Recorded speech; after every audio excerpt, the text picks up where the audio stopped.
Hello guys, my name is Gaurav Kumar and I welcome you SVDK Chess Club Firozabad. In today's chess video, we are going to look at some amazing chess opening tricks and traps in the center game.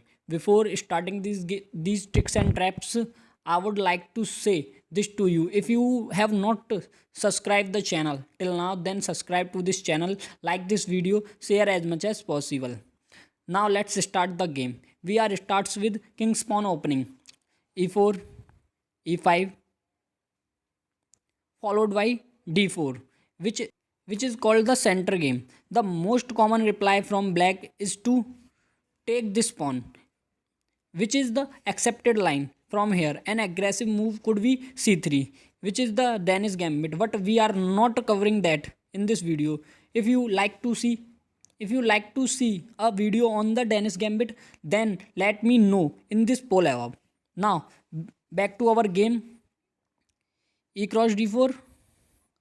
As white, we play queen takes on d4, and black attacks the queen with the knight as accepted. From here we are going to look at four different traps one by one, but along with these trap I also want you to understand the tactical ideas that we'll use here, because these tactic can be easily applied to similar position in your other games. Let's start with the first trap, setting it up with queen to a4. Queen to a4. Here black goes for queen e7, attacking this central pawn. Then knight c3, defending the pawn. Black goes for knight f6, putting additional pressure on the center. Then we go for bishop g5, pinning this knight to the queen. Now black goes for pawn to d5, adding a third attacker on this pawn. Keep in mind, black can play these three moves in any order, but his main idea is to attack the center. So ultimately you will reach this same position only. Now in this position we will completely ignore this pawn and instead castle on the queen side, inviting black to capture this pawn. Black takes and we take back with the our knight. Now if black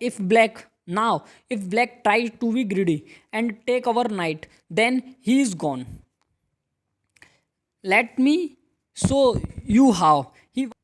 He cannot take with the knight because of this pin, so he takes with the queen. And now you might think that we have gifted our knight for free, but we actually have a brilliant tactical idea here. Can you find it? Yes, it's rook to d8. Check. He cannot take with this knight. He cannot take with this knight because it is pinned to the king. And if he takes with the king, then we can simply global up his queen. He won't be able to take back with the knight because this knight is pinned to the king. That's what you call an incredible queen trap. Now let's look at another one. What this time it's from black side. After queen cross d4 and knight c6, white goes for queen e3, which is quite a standard move in this opening. Then we go for knight f6 and white play bishop f4, attacking this big f7 square. After this we will go for knight to e5, attacking this bishop. The bishop back to v3, keeping it on this diagonal. Now we will go for bishop b4. Check. If white blocks with the bishop, then we have an equal position, but most often you will see pawn c3 attacking the bishop. This is where we can unleash a deadly trap with bishop c5 hitting the queen. Now if the queen takes, then we have knight d3, forking the king and queen, therefore taking the bishop. It's not a good idea. He has to move his queen and d3 looks at quite natural.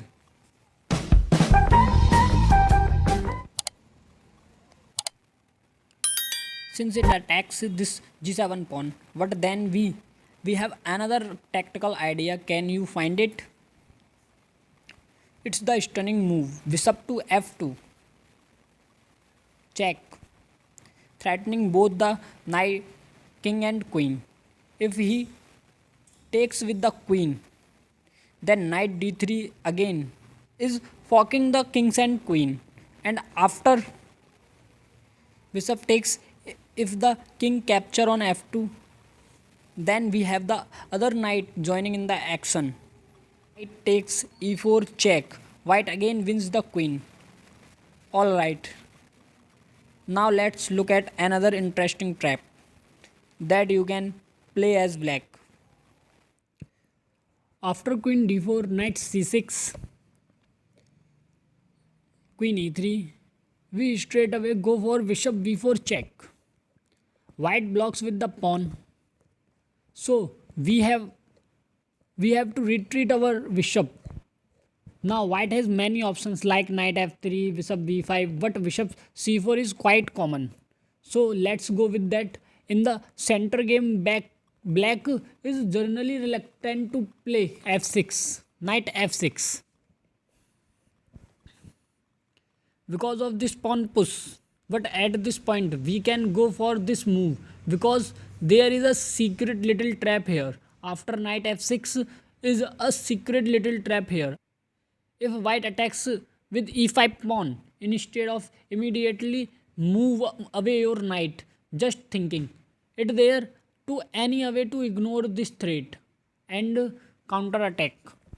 There is actually a nice little tactic here. Let's see.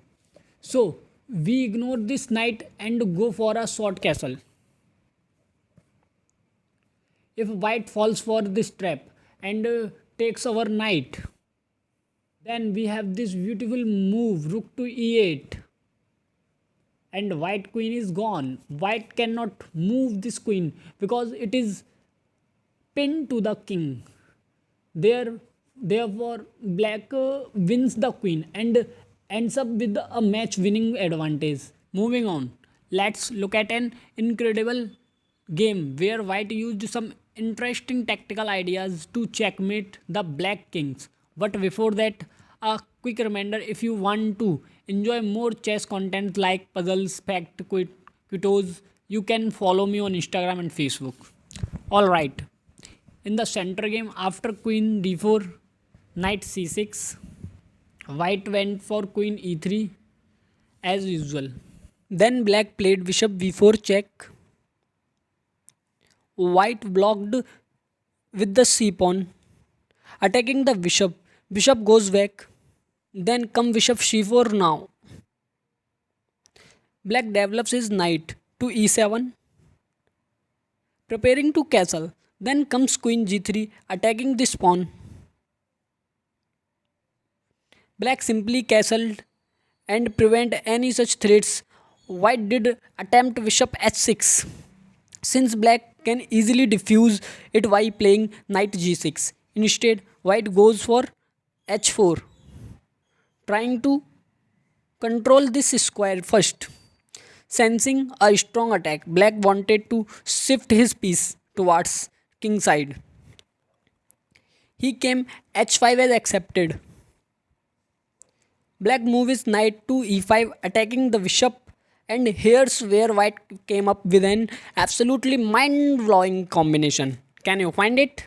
Yes, white starts with bishop g5, attacking the queen. Now black cannot take the bishop since it is protected by the queen, nor can he push this pawn forward because of this check. Therefore he has to move his queen to e8. And then comes bishop f6, which is winning on the spot. White is the threatening a mate on the next move, so black played g6. White capture on g6, and now if black takes with the pawn, then rook to h8 checkmate. Therefore, Instead of the pawn, black captured with this knight. What then? White sacrifices queen. Why queen g6 check? Black took with the pawn, and white finished off the game with this rook to h8 checkmate. I hope you have understood well. If you like this video, then hit the like icon, subscribe to the SVDK Chess Club YouTube channel, share it with as many people as possible, and follow me on Facebook and Instagram. Both link is given below in description. Thank you for watching.